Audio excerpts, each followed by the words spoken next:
we're in our warehouse now, and I'm excited to demo our new stone flour mill. We're only the third stone flour mill in the state of Arizona right now. And it's kind of an interesting development for us. Amanda mentioned that the stone flour mill, to me, it's like 5 years in the making that I've been talking about getting into milling. And it finally happened. We finally have a mill. I can't say that we've gotten into milling yet because I've milled all of maybe 300 pounds of grain so far. Not a whole lot against how much flour and everything we use. And this facility also still has so many projects going on. There's boxes all over the place. There's tables being built, the proofers being assembled. So this facility is not operational yet, although the mill can be tested and shown. We have been unboxing lots and lots of bins. As a up-and-coming mill, we will be dispensing flour into these bins, labeling the flour, and then sending it off to our Mesa facility for mixing on a daily basis. So if you think about it, bread will come here ready to bake, and the truck will not go back home empty. It will go back home full of flour and other goods. So the facility really has two halves and two purposes.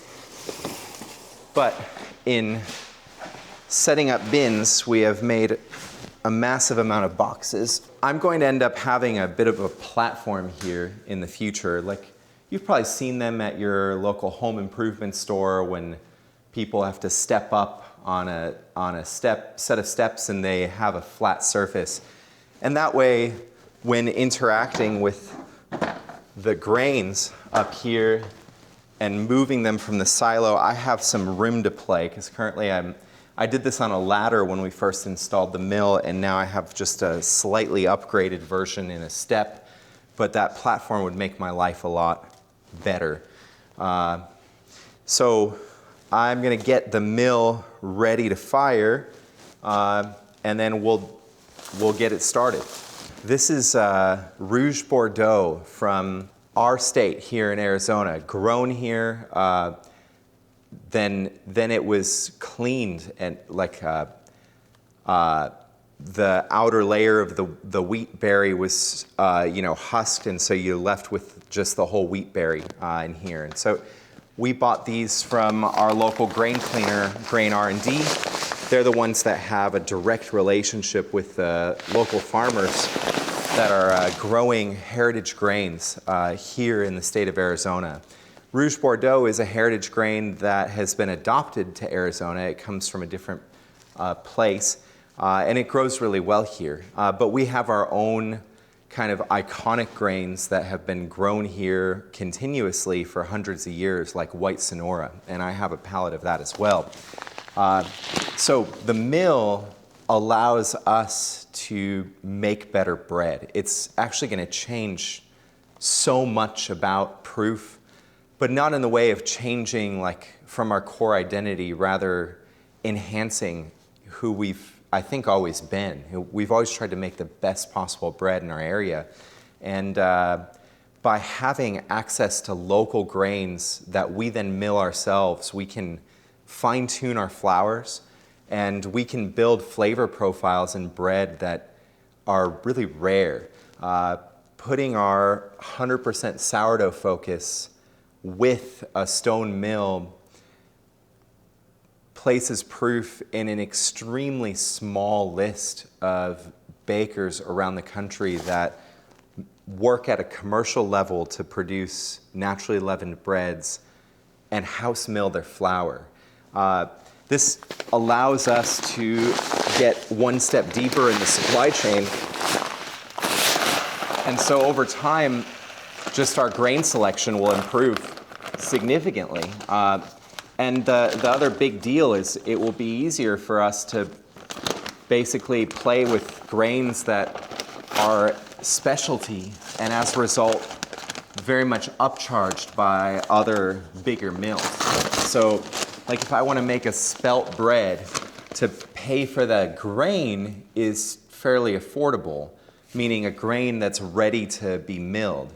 But to pay for a premium flour from spelt, the demand is not there for spelt flour amongst bakers. And so it's a specialty product for the mill, and you pay a specialty rate. So our mill will give us access because, you know, maybe people want spelt bread, but probably they don't want to pay $20 for a loaf. And so if I don't have access to reasonable costs on flour, I can't pass a reasonable cost to the final customer. So that's a massive, massive advantage in milling. So I'm going to load this thing with probably about 100 pounds of grain today. I'm not going to go crazy because this is really a test run, and we just don't need a whole lot yet. We don't really even know all the parameters for this grain yet. I've milled it once, so I'm going to set it up with the way that I milled it last time, but this will be the first time running it through the sifter side of the mill. In Mesa, when we try to test a new bread, it is difficult, to say the least. Our production environment there is bustling and busy. So the moment that you ask the team there to make 20 of something, they're taking a similar amount of time to run a mix for 20 loaves as they are to run a mix for, honestly, probably 500 loaves of sourdough. We have 2 bowls that can go 250 at a time, and so testing is resource intensive. And when I do it there, essentially what I'm saying to my team is, instead of the 12-hour day that you're going to end up working today because we have a lot to do, now I need you here for 14 hours because I need you to make these extra test 20 loaves. It doesn't actually go over very well. It's not a great environment for that. That environment is a production environment. So you can see this is actually our baker's bench from the garage. You might not be able to recognize the legs anymore because we've commercialized them by painting them. And we removed the top that I had, which admittedly was not the greatest wood top. It was like a butcher block veneer, so it's just a small layer of wood. But that's what we could afford in 2017. We started the bakery in our garage with quite literally nothing. At the time that I constructed this table, we were hand mixing our doughs, and we could barely afford, you know, every single day of operating the bakery back then. It wasn't making a return at any level. I've replaced these tops. I'm in the process of replacing these tops with some solid wood acacia tops. And this is true butcher block, so we'll rub butcher block oil on it, and that's like a food grade mineral oil. We'll put the table together, and then we have another table coming, a dough sheeter. We are, unfortunately, like, yes, you can get a preview of this mixer in this space, but I have to say that this mixer will not live here and will not be here the next time that that we are here. So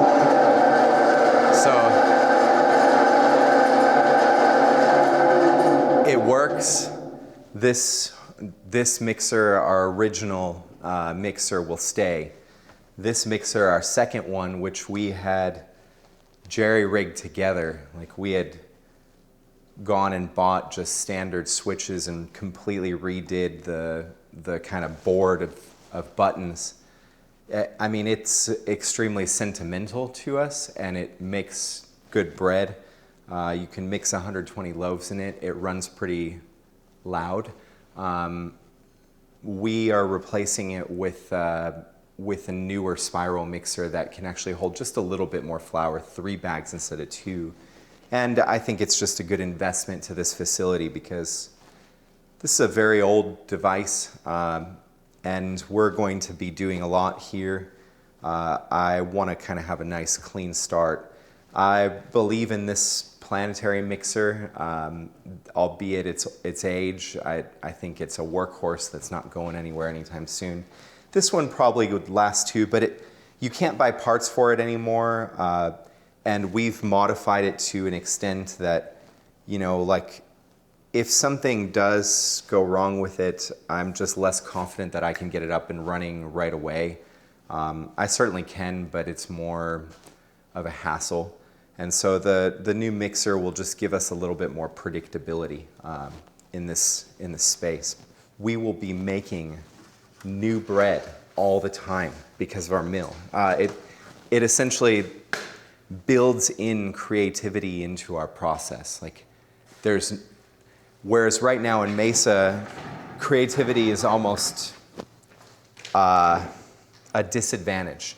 If we're too creative, then we're just creating more work for an already overworked team and distracting them from the core of our, you know, like, we already have thousands of customers that buy our country sourdough, so we make a lot of it all the time. And we ought to continue making it because it's a great bread, and same with our pastries and everything else. But the idea of proof, not innovating, not playing with grains, not getting to the next level of bread making is unacceptable to me.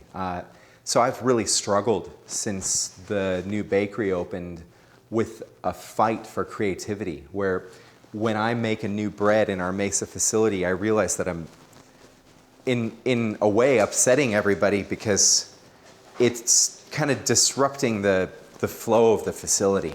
You know, we still have some furnishing to do in this space and all of that, but once we're behind all of that, we are going to be able to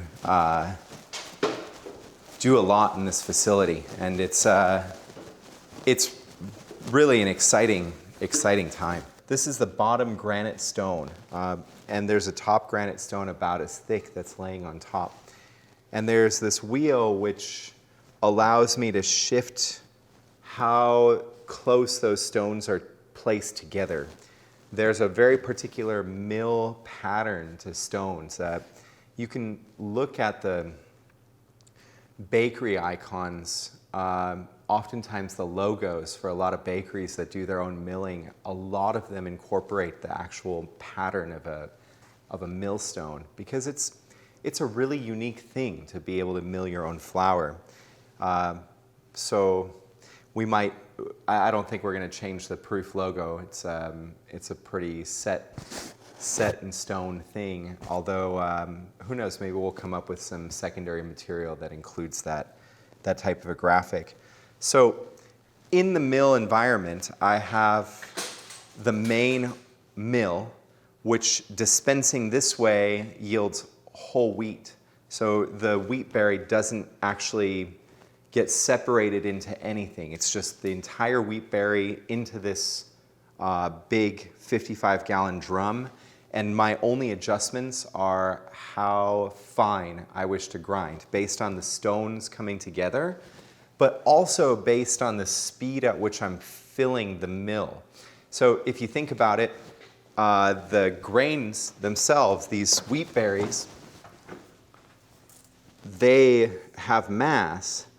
So they actually, you know, they have some weight and toughness to them. Like, you need two giant stones like this to grind them. So on their own, they're kind of tough. When you throw thousands of them in between two stones, they have an effect of separating the stones themselves. So the faster I feed the mill, the more my stones get pushed apart, and I have to counter based with the wheel. So if I feed the mill faster, I have to actually put the stones closer together to achieve the same result. Whereas if I feed the mill slower, I might have a slightly different setting with the millstones. So those are my two big variables with the mill. But then there's this other third one, and it's the sifter. And we're going to primarily be going through this because I've already made an entire bucket of Rouge Bordeaux whole wheat. And we've been testing it in Mesa. I haven't made any sifted Rouge Bordeaux. And sifted flour is a bit of magic, really. This is the original way of creating a lighter flour. Stone mills are most traditional milling style in history. I mean, there's evidence of stone milling that's 13,000 years old for bread baking, and actually people have been grinding down wheat berries even longer and cooking them into like basically grain cakes over fire. So we've been milling over a stone for a long time.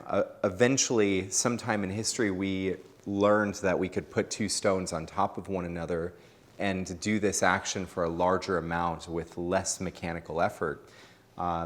So it used to be that animals would pull the millstone in circles around so that the millstone would turn.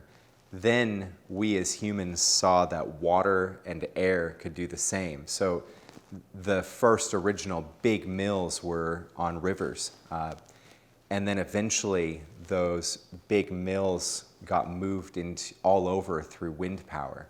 So this is like human history, actually. Like the history of civilization is intimately tied to this invention. And so as recently as 100 years ago, in the US, there were thousands of stone mills, one for every community. At one point in the US, there's 2,500 stone mills. Today, there is under 200 total mills, and most of them are big industrial steel mills. We are of a small handful of stone mills. And there's modern technology in this mill now, but the core technology of the invention, the two stones grinding together, has been around for a long time. The way the sifter box works is the flour passes through, and this is a fine screen. This is also a fine screen. This is a medium screen, and then there's a fourth bin here that has no screen at all. So due to this angled brush, what happens is the flour passes from the actual mill to the right and keeps kind of being pushed, to the left rather, it keeps being pushed in this direction. The finest flour, and roughly 85% of the flour that we're grinding, comes out the first bin and will end up here in this bucket. But then the rougher flour ends up coming this way. And so the outer layer, that outer bran and germ that produces, I guess, less airy, denser bread, that stuff drops in this bucket. And we can use this combination of buckets in any way we wish to produce different grades of flour. So if we want a partially whole grain flour, meaning not all the way whole wheat like that bucket does, I can take some of these latter two buckets and mix it with the fine flour at a particular ratio, and then voila, I have different types of flour. This is the way that we've been working with flour for a really long time. The original aristocrats in the world during like medieval times, when they ate white flour, they were eating fine flour from a stone mill that was sifted and omitting this stuff. But this isn't truly white flour. There's parts of bran and there's parts of germ, even in this fine flour. And that's what separates a stone mill from a steel mill. In an industrial steel mill, which are the primary mills around the world today, it's a roller mill.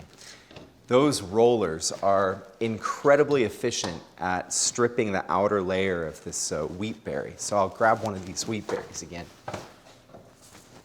Talk through this.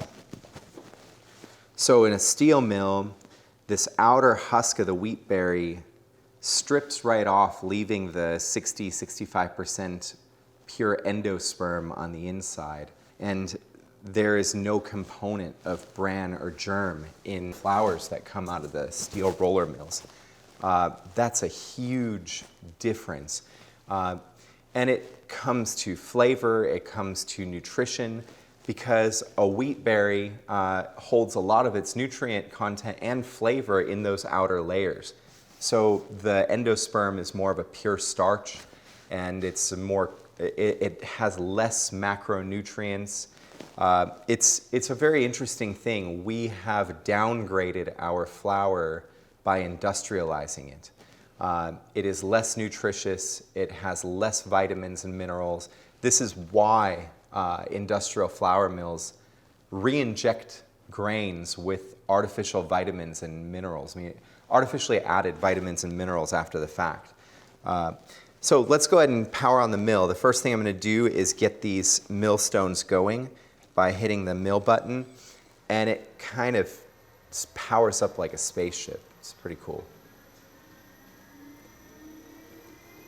So there's actually a motor regulator in the back that prevents the mill from getting all of its energy right at once. It kind of builds up the RPMs on the mill until finally that top stone is rotating really fast around. The next step is to get the auger going, which will feed grains into the actual mill. And then basically I'm immediately going to bring this wheel to where I know Rouge Bordeaux likes to mill, because I've done this before with the Rouge Bordeaux. I'm going to turn this a full revolution and then another 125 on this, so I think it's about 125 degrees. This is a factor of degrees. So a full revolution to bring the stones together and 125 degrees. But I have to first get the grains going into the mill. If I do this before, I will be rubbing the stones together, and it will almost it'll have a very strange smell in here as two stones like grind on top of one another. So my auger is currently set to 4, which is where I like it. I'm going to hit this green button. That's going to start the feed of grains. And then I'm going to immediately bring this to the level that I know it works quite well. I want to make sifted flour today. So I'm just going to give it a quick test to make sure that in fact the flour is where I want it. And so what I'm measuring here is when I bring the flour together in my hands, whether it feels smooth to the touch and whether the flour stays in the crevices of my hand or whether it kind of wipes clean. That's how I know if I'm grinding it enough. And as the mill gets going, it does feel pretty decent. So now I'm going to block the grains from coming in one way, and instead I'm going to push them out the other. So I'm closing this hatch. No more whole wheat Rouge Bordeaux for now. And instead, now the grain is going to start going through this side of the mill. And as we get going, this bucket will start to fill with finer flour. Just going to make sure there's nothing coming out.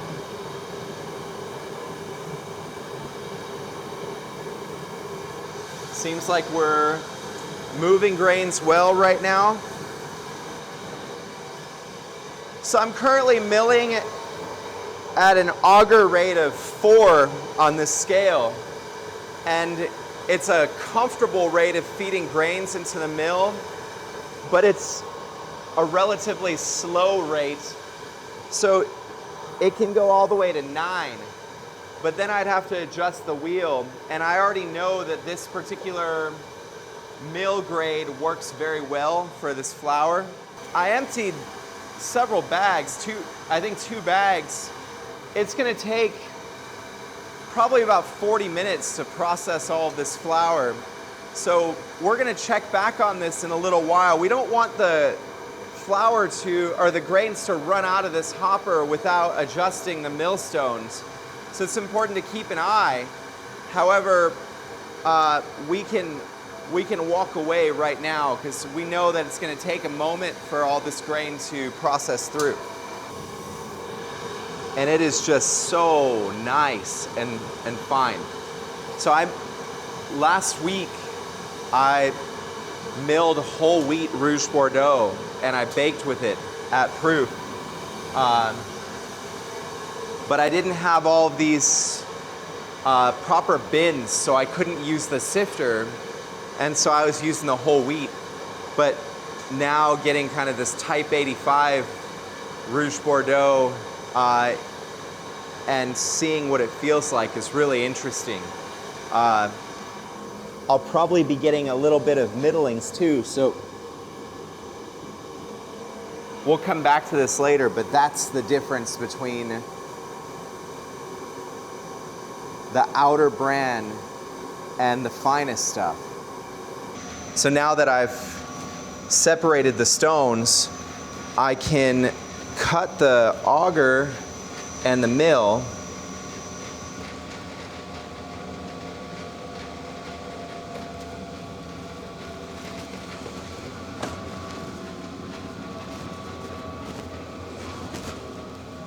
I'm going to let the sifter keep doing its thing for a little while because the flour is still moving through here, and so it doesn't mean that it's fully done its thing.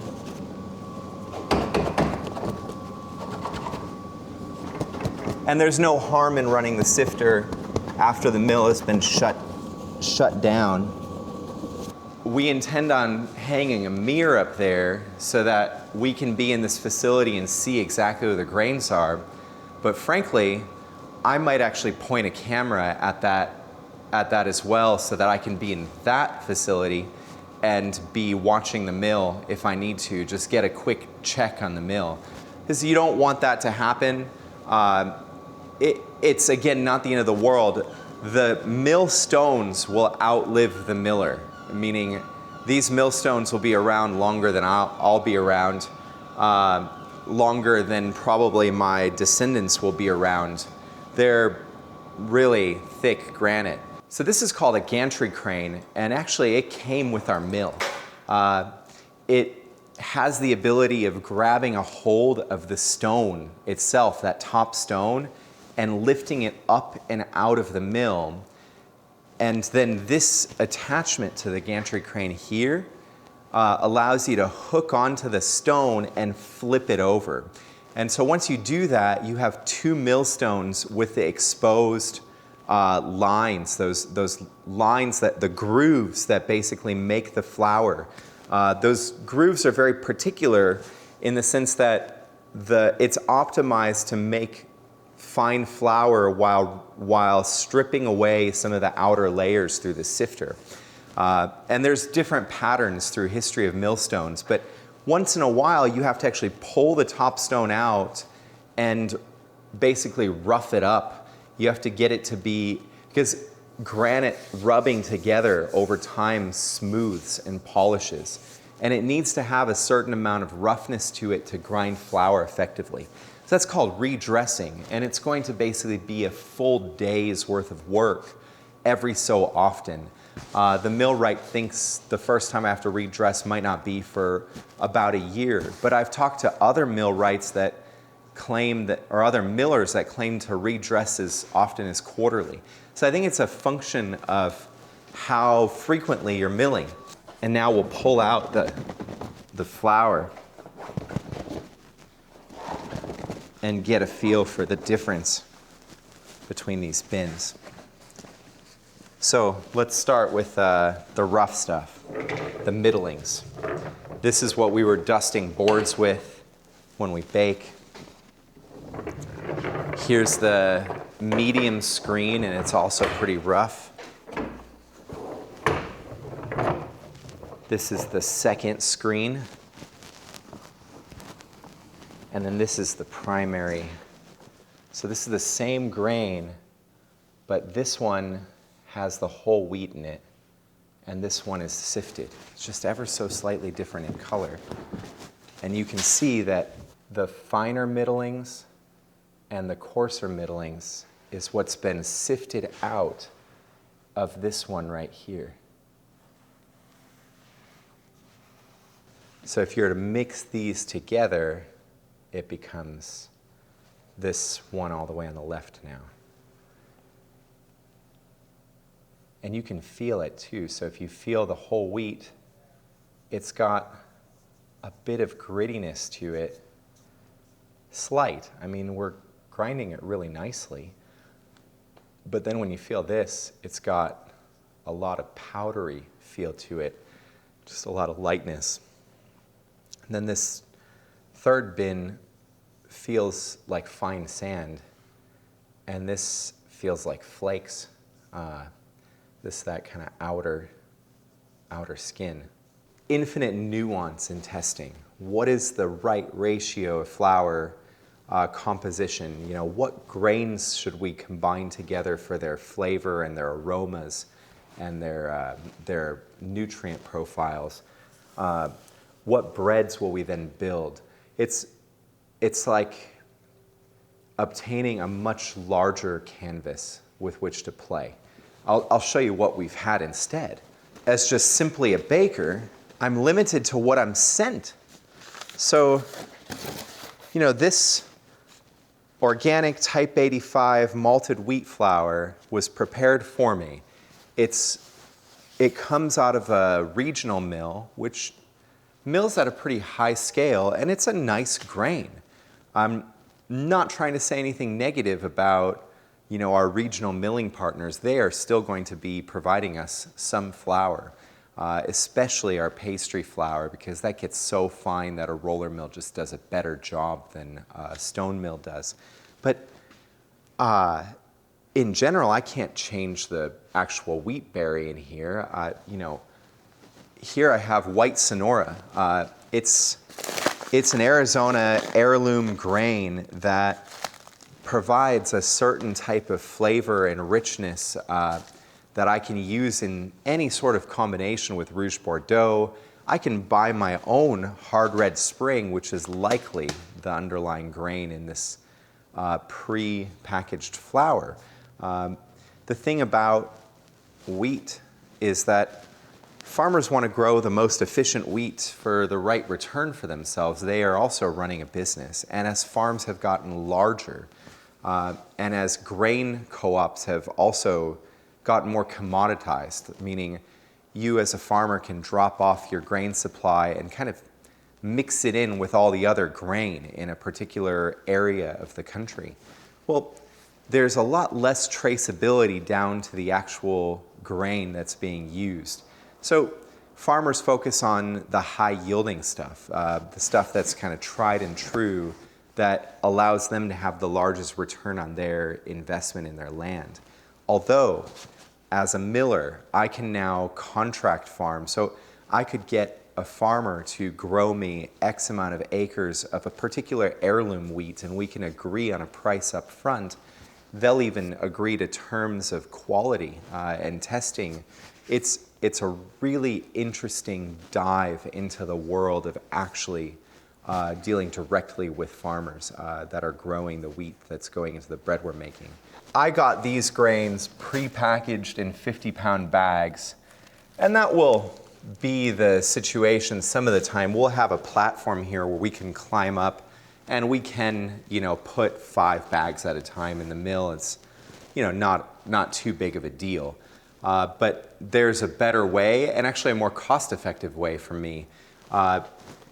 The grain cleaners hate having to portion out the grains into these bags. It's an extra step in their process, and it takes time. And there's a lot of bags here, so you know they have to zip all the bags. They have to weigh all the bags. It's an added layer that could be omitted. So instead, we could get these giant super sacks of grain. It's basically just the same amount of pallet size of grain, but it's all in a giant sack. And it's still sitting on a pallet, so it can still be modified or picked up or whatever. And what ends up happening is we can put something called a corn vac into the grain, and then the other end goes into this silo, and basically that vacuum takes the grains and puts them in the silo at the proper amount.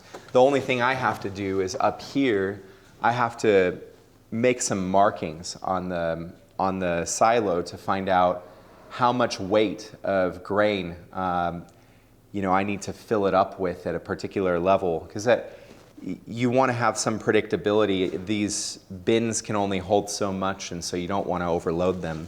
So it's better that we're doing it this way right now, because I haven't prepared the mill for the other way. But that's where we're headed with this.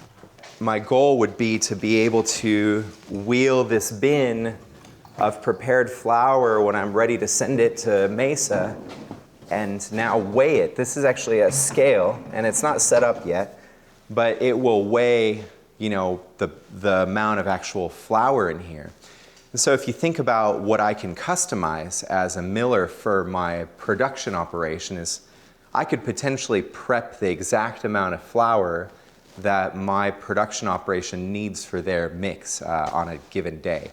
So I might be able to take some more flour and add it, or take some flour away, then label the bin and send it off. So our world is about to change with this layer of process.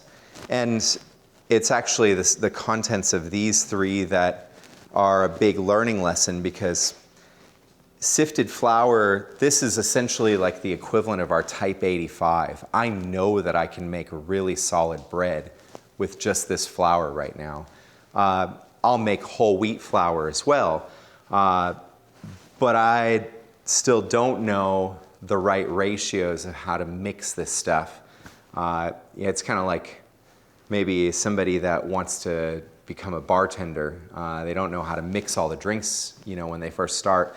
I'm kind of in that mode with milling right now. Is I can get the basics done, the whole wheat, the Type 85, but then anything with nuance, I'm still on my own learning journey, and it will be interesting to see how things go. So, I am a baker, and now I'm going to become a baker and a miller, and it's going to be a process like with anything else.